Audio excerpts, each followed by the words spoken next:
hanya ada sedikit orang pribumi yang berkesempatan menjadi perwira pada masa Hindia Belanda. Surya Santoso adalah salah satu dari mereka. Ia bahkan lebih istimewa karena menjadi perwira di kecabangan artileri. Setelah Indonesia merdeka, ia menjadi salah satu harapan dalam tubuh perjuangan untuk membangun Angkatan Bersenjata Indonesia.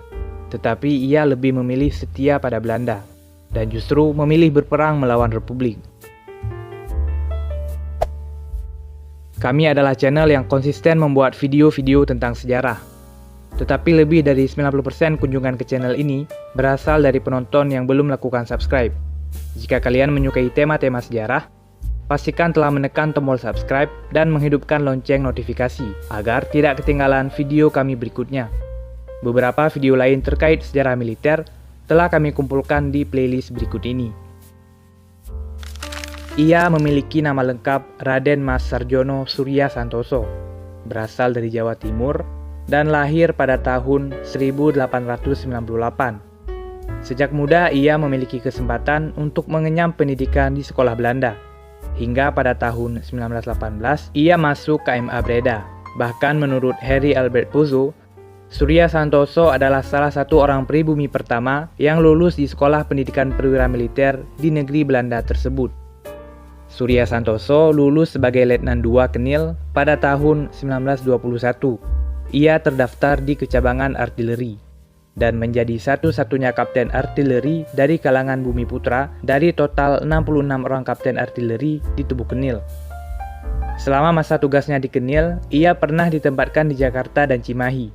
Selain itu, dia juga pernah menjabat sebagai Komandan Batalion Artileri Anti Serangan Udara di Jagamonyet, Jakarta. Setelah bertugas selama 20 tahun, ia mencapai pangkat mayor pada tahun 1941. Ia menambah deretan orang-orang pribumi yang berhasil mencapai pangkat mayor dalam kemiliteran Hindia Belanda. Di samping beberapa nama lain seperti Udip Sumoharjo, R.M. Sugondo, dan Alex Hermanus Kawilarang.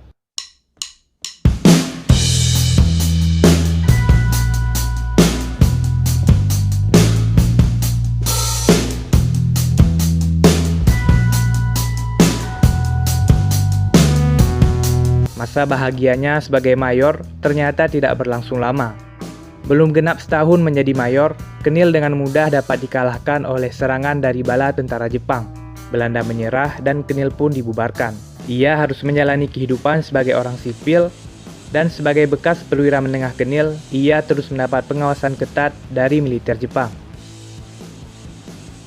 Di masa pendudukan Jepang, Surya Santoso sebenarnya pernah dekat dengan kaum pergerakan pimpinan Syahrir.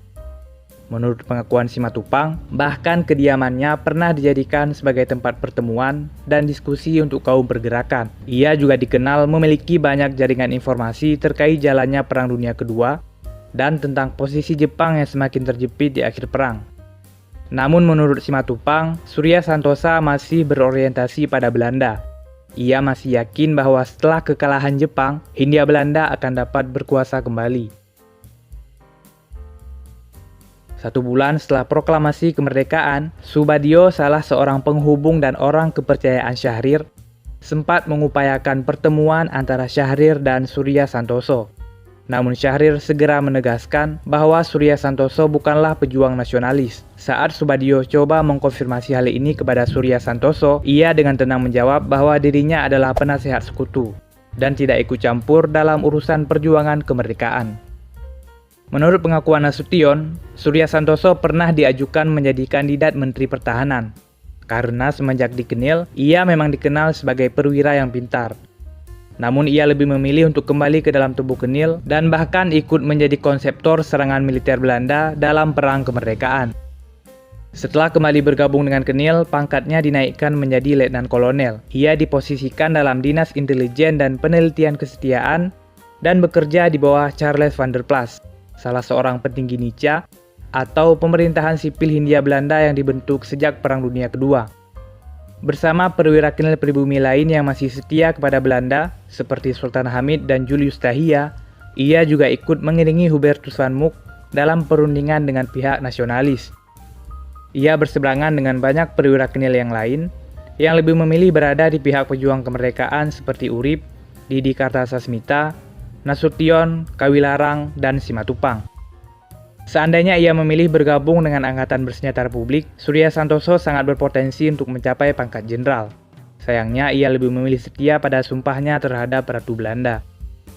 Alasan lain yang melatar belakangi keengganan sebagian perwira Kenil untuk ikut Republik adalah ketidakpercayaan mereka terhadap negara baru yang akan terbentuk. Alasan ekonomi di mana kembali menjadi perwira Hindia Belanda lebih memberikan jaminan hidup mapan dibanding menjadi perwira Republik yang bahkan tidak digaji pada awal-awal revolusi. Selain itu, mereka juga khawatir pada sentimen anti-Belanda yang akan diarahkan kepada mereka, atau mereka hanya akan diberikan posisi militer yang tidak berpengaruh, bekerja di belakang meja dan jauh dari memimpin komando pasukan. Pada tahun 48 diketahui kalau dirinya telah mencapai pangkat kolonel dan diberikan posisi sebagai Sekretaris Negara Urusan Dalam Negeri dalam Dewan Federal bentukan Belanda. Ia juga menjadi salah satu tokoh yang memprakarsai pembentukan negara Pasundan.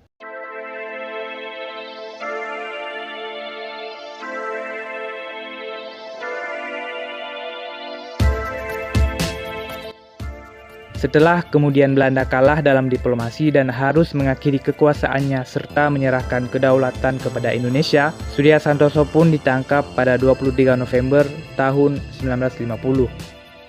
Bagaimana pendapat kalian tentang perwira artileri yang satu ini? Sampaikan di kolom komentar.